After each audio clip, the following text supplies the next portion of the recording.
today's topic is DNA replication. So this is the central dogma of DNA replication. So central dogma means this is the main basic principle of DNA replication and transcription and translation process. Actually, here DNA is the main source for the genetic information, which carries the genetic information from one generation to another generation. And this DNA is also useful for preserving the identity of species. That means we are having many species, and different species are having different genomes, and these genomes, the data will be preserved in the DNA. So that's why this DNA is called to be a reserve bank of genetic information, and this DNA is very essential for survival of species. And here this DNA will be useful for controlling the cell metabolism functions and formation of enzymes, proteins, etc. by different processes. Here these are the three important processes. The first one is replication, and second one is transcription, and third one is translation. In the replication process, here DNA will be replicated and it is duplicated and it is giving daughter DNA molecules. In the next slide, here we are going to tell about the definition of DNA replication. In this DNA replication, the daughter DNA molecules will be produced from the parental DNA. Here parental DNA will be acting as a template. So here see the picture here, the parental DNA so will be replicated, and it is giving two daughter DNAs. The parental DNA, so which is giving two daughter DNAs. So that means this parental DNA will be carrying the genetic information DNA. This is called replication. This is the basic definition of replication. And here the replication process will be carried by three important steps, three important types: conservative replication, second one is conservative replication, is dispersive replication. But here in our syllabus we have only semi-conservative replication, so we do replication. In semi-conservative replication, here these so will be half conservated, remaining half will be useful for formation of daughter cells. That means here one strand will be conservated and another strand will be one strand will be conservated and daughter cells will be forming along with strand. So in conservative, so complete DNA, complete two helix structure will be conservated, and here daughter strands, two strands will be conservative and some portion of two strands will be dispersive. So this is the main basic difference between semi-conservative, conservative, and dispersive. But here we have syllabus in the we have the this semi-conservative topic in our syllabus. So in the DNA replication process, we have three important steps. So first one is initiation, and second step is elongation, and third one is termination. So what is initiation? Here, the DNA replication will be initiated at the origin point. So this is the point here. It will the replication process will be initiated. Helicase enzyme. So this helicase enzyme, so which unwinds DNA and forming a replication fork. See here.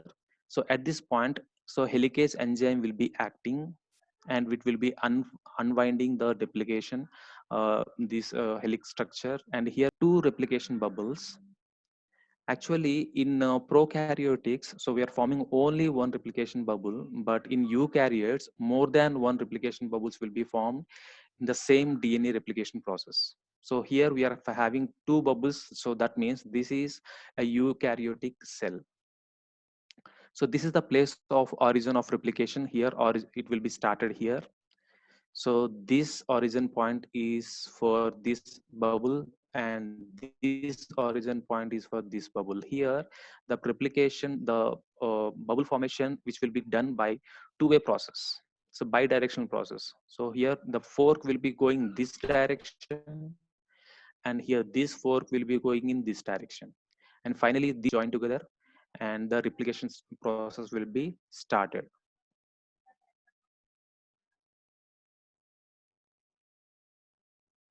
So he started at this point. So due to presence of helicase enzyme. So helicase enzyme, which is useful for the separation of strands of double helix. So this is the double helix structure, and here it will be separated helicase enzyme. Here these two strands, these two parent strands will be separated. And here one more enzyme is also working at this position. So that enzyme is called DNA gyrase.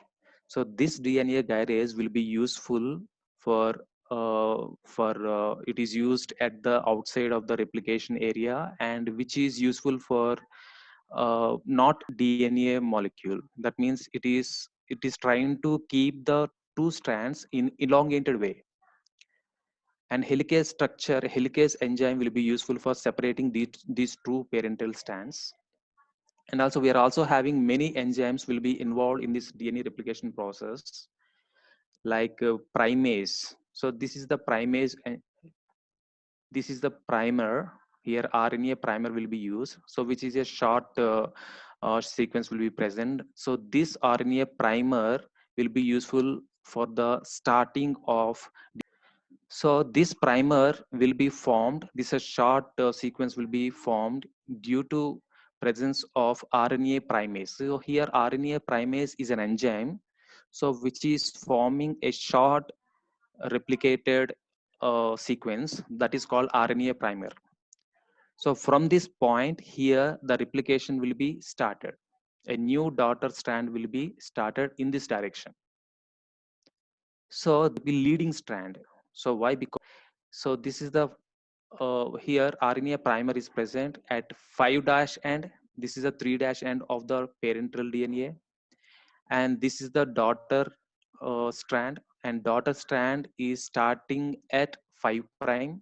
Here RNA primer is present at 5', and here, so here these nucleotides will be added slowly, and here it is forming a daughter DNA here along with this parental template.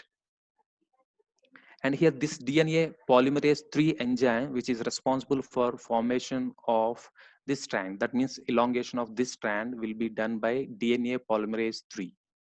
And 3 is having these nucleotides, like adenine nucleotides, which are present in this DNA polymerase. So which will be added accordingly, according to the main DNA parental strand. And in this way, it will be elongated. Be leading strand. So why? Because here the direction of the formation of direction of helicase. So that means here helicase enzyme will be acting this direction. In the same way, that means here forks will be forming in this direction. The same helicates will be. So this strand is continuous strand.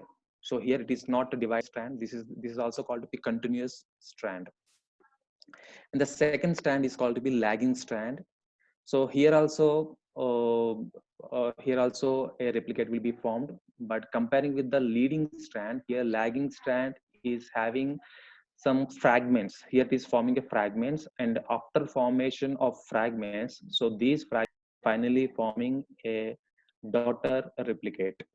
So these fragments are all called to be Okazaki fragments. Okazaki fragments.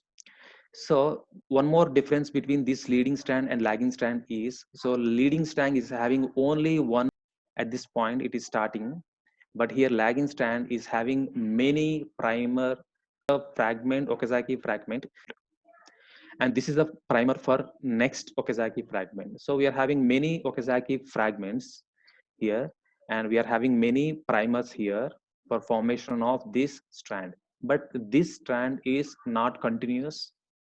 This is a discontinued strand.